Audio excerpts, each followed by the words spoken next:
छन आई होता जाने अब जाता।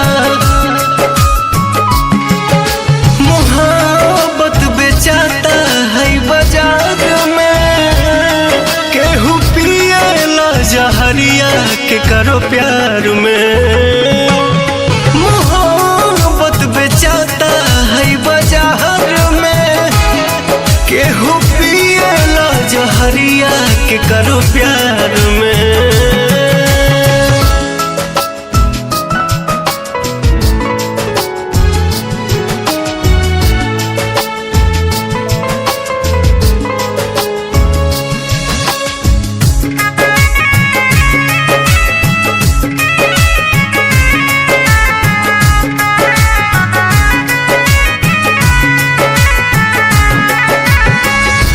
छने करे जा दिल के तनी नया राम जी, कहे के बनौलो ये मोहब्बत ये राम जी।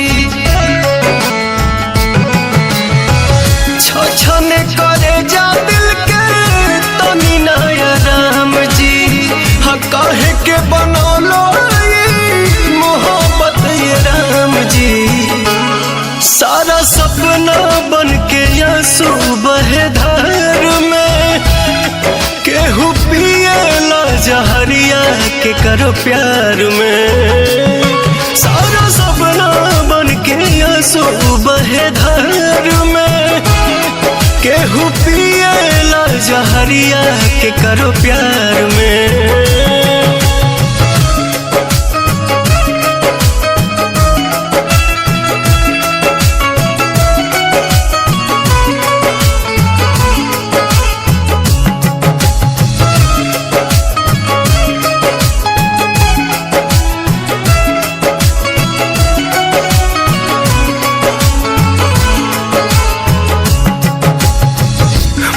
जाला लोग सचो मिले न करार हो, जिंदगी के बगीचा उजड़ आवे न बहार हो।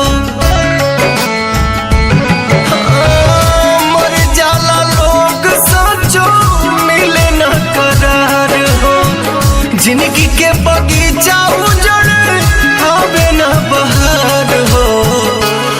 पवन सुना लगे के संसार में, केहू पिए ला जहरिया के करो